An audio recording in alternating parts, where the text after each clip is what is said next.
Welcome back, everyone, for another deep dive here at Shield Media. I'm Lex, and as always, I'm Bira. yeah, and for everyone tuning in, especially those who already follow us here at Shield Media, we eat, sleep, and breathe digital marketing, really all about getting our Western clients, real results with local SEO, PPC, and SMM. Absolutely. And a big welcome to all the business owners and C-level execs out there who are part of our podcast community and, of course, following our business page, too. Yeah, we love having you all here. And look, we're diving into something today that is, well, mission critical, I guess you could say, Right. for online success in 2025. We're talking backlinks and how they fit into the big SEO picture these days. It's huge. And, we've been pouring over some expert analysis on search engine land. Really interesting stuff. Some real game changers in there, I gotta say. Oh, yeah, for sure. This isn't just some theoretical deep dive either. We're talking about things you can apply right now. To dominate your local market, get that consistent traffic flowing to your website, and ultimately bring in those customers, the lifeblood of any business in the digital age. Could agree more. So back to basics for just a second. What exactly is a backlink anyway? Okay, so in the simplest terms, it's a link coming to your website from another website. Imagine like a digital thumbs up or a vote of confidence. Yeah. Telling search engines that your site is legit, it's got good info, and it's relevant to what people are searching for. Makes sense. And how does this all tie into SEO then?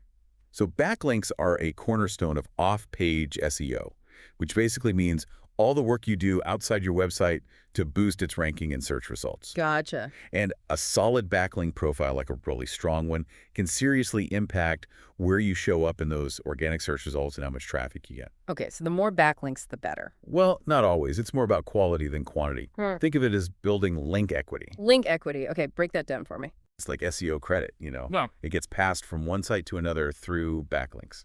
Interesting. So like a high-quality backlink from a trusted site is worth more than a bunch of low-quality ones. Exactly. It's about authority and trust. Gotcha. Now, this Search Engine Land article by Hillary Bird it really hammered home how important backlinks still are, even in 2025. Actually, it even suggested that backlinks might be even more important than what you're doing on your own website. It's fascinating how this concept has stood the test of time. The SEO world has changed a lot over the years, but this idea of one site vouching for another through a link, Right. it's still a major signal for search engines like Google. So it's like a real-world recommendation. Yeah, exactly. Like a citation in academic research. Yeah. The more credible sources that cite your work, the more valuable your work seems. Makes total sense. Now, some folks listening might be thinking, well, I haven't really gone after backlinks. Do I even have any? And the truth is, you probably do. Even a brand new website can start gathering links. Really? How's that happen? Sometimes it happens automatically, like when your site is included in RSS feeds. Those are those things that let people subscribe to updates from a website. That can generate some backlinks. Okay. Now, sometimes you might get links from, well, less reputable sites, but you could also earn them naturally just because other sites found your content useful and linked to it. So how do you even find out who's linking to you? Like, where do you go to see this stuff? There are a few good ways. One of the simplest is SEMrush's backlink analytics tool. SEMrush, that's a pretty popular SEO toolkit, right? Yeah. You just pop in your website URL, and it gives you a snapshot of your backlinks. Nice. What if you're more of a Google person? Then Google Search Console is your friend. Okay, and where do you look in Search Console? You go to the links section, then click on top linking sites under external links to see all the domains linking back to you. Gotcha. Any other ways to track this? Oh, yeah. You can also use Google Analytics 4 or GA4. Okay, and how do you do that? You go to Reports, then Acquisition, Traffic Acquisition, and then search for Referral. This often shows you which domains are sending traffic through backlinks. Interesting. So there are all these different tools you can use. Yep. And honestly, sometimes a simple manual search can do the trick too. Just search for your brand name, in quotes, or even your website URL and see what comes up. Good old-fashioned searching. So let's say you've checked and you do have some backlinks. How do you know if they're actually good backlinks? Like, what makes a healthy backlink profile? That's the million-dollar question. The article highlights a few key indicators. One is domain variety. Okay, what's that all about? It's better to have backlinks from a variety of different websites rather than a ton of links from the same domain. So, like, spread the love. Exactly. It shows search engines that your content is valued across a wider spectrum of the web. And is it even better if those backlinks are from different types of domains, like .com, .org, .edu, that kind of thing? Yeah, that can help, especially .org and .edu, because those domains are often associated with high-quality, non-promotional content. So those backlinks carry more weight. Potentially, yeah, but you still have to be careful and assess those sites. Not all .org and .edu sites are created equal. Good point. Anything else to look for in a healthy backlink profile? Backlink variety. You don't want all your backlinks going to just your homepage. It's much better to have what are called deep links. Deep links, what are those? Those are links that point to other pages on your site, like blog posts, product pages, service descriptions, that sort of thing. I see. So it's like showing that your whole website has value, not just the homepage. Exactly. It makes your whole site look more comprehensive and authoritative. Makes sense. What else? Diversity of sources. A good backlink profile should include links from lots of different places, like news sites, industry blogs, relevant publications, even social media. So like a mix of everything. Yeah, it reinforces that your content is trustworthy and valuable. Okay, I'm starting to get the picture. What about anchor text? What's that all about? That's the actual clickable text in the backlink. And it's important to have what's called contextual anchor text, meaning it should be relevant to both the page where the link appears and the page it's linking to. So it should make sense in the context of both pages. Exactly. And you want a mix of anchor text too, not just your brand name or the same keyword over and over again. Okay, so variety is key here too. Totally. It helps your site rank for a broader range of search terms. And it looks more natural to search engines, which is always a good thing. Right, you don't want to get penalized for looking spammy. What about the websites themselves, like where those backlinks are coming from? That's where domain relevancy comes in. Ideally, the websites linking to you should be related to your site's topics and industry. Makes sense. So if you're a local business focusing on local SEO, you'd want backlinks from other local businesses or community websites. Exactly. It strengthens your website's authority in the eyes of search engines. Okay, so relevance is super important. Anything else we need to know about healthy backlinks? Well, there's consistent backlink growth. A steady increase in new backlinks over time is a good sign. So it's not just about getting a ton of backlinks all at once? No, it's more about showing continuous improvement and creating valuable content that naturally attracts links. Makes sense. Sudden spikes in backlinks could look suspicious to search engines. Yeah, exactly. It could make them think you're using shady tactics to get links.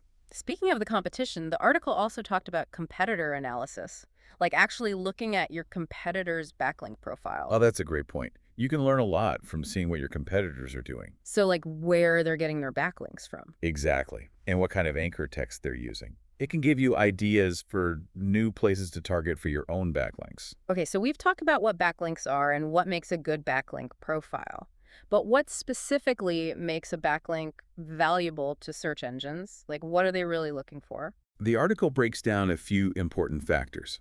One is domain authority or domain rating. So, like, how authoritative the website is that's linking to you. Exactly. Think of it like getting a recommendation from a big-name expert in your field. It carries a lot of weight. Makes sense. So, a backlink from a high-authority site is worth more than one from a low-authority site. Generally, yeah. Okay. What else are search engines looking at? Domain-to-domain relevance. A backlink is more valuable if it comes from a website that's relevant to your content and industry. So, like, a website in the same niche. Yeah. It helps search engines understand the context of the link and gives it more weight. Gotcha. So, relevance is key again. Definitely. And then there's link placement. Backlinks that appear within the main content of a page are generally seen as more valuable than those tucked away in the header, footer, or sidebar. Interesting. Why is that? Because those links are more likely to be seen and clicked by users, which shows search engines they're valuable. Gotcha. So it's not just about where the link is, but also about how likely people are to actually click on it. Exactly. And of course, we've already talked about anchor text, but it's worth mentioning again. Right, that's the clickable text in the link. Yeah. And using relevant and descriptive anchor text can really help your site rank for specific keywords. Okay, so make sure your anchor text is on point. Definitely. Now, there's also the traffic of the referring page and domain. Backlinks from popular websites or pages can drive a lot of traffic to your site. So it's not just about SEO, but also about getting real people to visit your site. Exactly. It's about brand awareness and potential customers. And even if a link is no follow, meaning it doesn't directly boost your SEO, it can still bring in traffic. Absolutely. Plus, those visits can indirectly help your other marketing efforts, like PPC. Right, because more traffic can lead to more conversions. Exactly.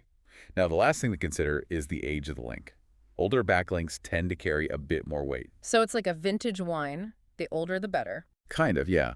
Older backlinks have had more time to establish trust and authority with search engines. Makes sense. Now, the article also broke down different types of backlinks, and it sounds like it's good to have a mix of different types in your profile. Yeah, definitely. And the most basic distinction is between follow and no-follow links. Okay, remind me again, what's the difference? Follow links pass on link equity, which directly helps your SEO. No-follow links don't pass on that equity. So no-follow links are useless then? Not at all. They can still lead to brand mentions, drive traffic, and make your backlink profile look more natural. So they're still valuable, just in a different way? Exactly. It's like getting mentioned in a big publication. Even if it doesn't directly boost your ranking, it still gives you credibility. Gotcha. So don't underestimate those no-follow links. What other types of backlinks are there? Well, there are natural backlinks. Those are the best kind Why is that? because they happen organically. Another website finds your content valuable and links to it without you even asking. So it's a genuine endorsement. Exactly. And then there are manually built backlinks.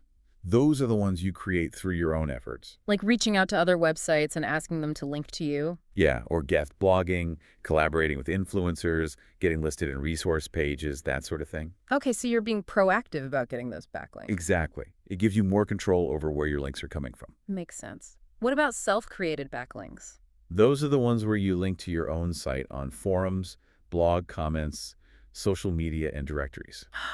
But be careful with those. They don't carry much SEO weight, and if you overdo it, it can look spammy. So use them sparingly. Exactly. Now, there are also editorial backlinks. Those are the ones you get when a media outlet mentions your content. So like you get featured in a news article or something. Yeah, those are great for credibility and trust.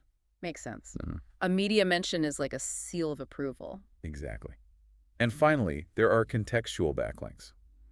Those are the ones that appear within the main content of a page, surrounded by relevant text. So they're not just stuck in a random list of links. Right, they're integrated into the flow of the content, which makes them more valuable to search engines. Gotcha. So aim for those contextual backlinks whenever you can. Definitely. Now, the article did mention spammy backlinks, which are the ones you want to avoid. Right, because not all backlinks are created equal. Exactly.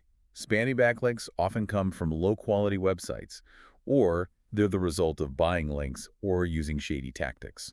So how do you deal with spammy backlinks if you have them? Well, a few here and there aren't a big deal. But if you have a lot of them, you can use Google Search Console's disavow tool. Okay, and what does that do?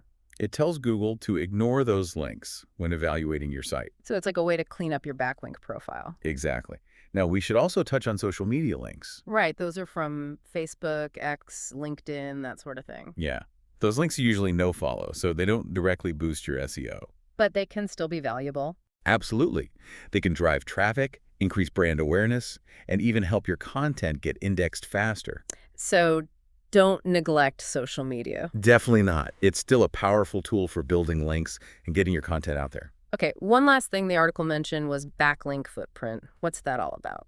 That's basically the digital trail left by your backlinking activities. So like all the things we've been talking about, anchor text, link placement, referring domains. Exactly. Search engines look at all of that to see if your link building efforts are legit. So you want to make sure your backlink footprint looks natural and organic. Yeah. You don't want to raise any red flags with search engines. Gotcha. So let's wrap things up here. What are the key takeaways from all of this? Well, it's clear that backlinks are still essential for SEO in 2025. They're like votes of confidence from other websites, and they tell search engines that your site is authoritative and relevant. And it's not just about the number of backlinks, but also about the quality and variety. Right. You want backlinks from a diverse range of domains, different types of links pointing to various pages on your site, and a good mix of authoritative sources. We've covered a lot of ground here, from follow and no-follow links to natural and manually built backlinks, editorial links, contextual links, and even social media links. And we've talked about how important it is to avoid spammy backlinks and maintain a natural backlink footprint. This is all really valuable information for any business owner or C-level executive who wants to improve their online visibility and attract more customers. Absolutely. And if you're a Western client looking to boost your business through local SEO, PPC, or SMM, We're here to help at Shield Media. Yeah, reach out to us. We'd love to chat about your specific needs and goals. And if you enjoyed this deep dive, please hit that follow button to stay updated on future episodes. And don't forget to share this with anyone who might benefit from this knowledge. We'll leave you with one final thought. In today's digital world, connections are everything. And when it comes to SEO, those connections are backlinks. So what surprising sources of backlinks could you tap into for your specific industry? It's something we're thinking about. Until next time. See you then.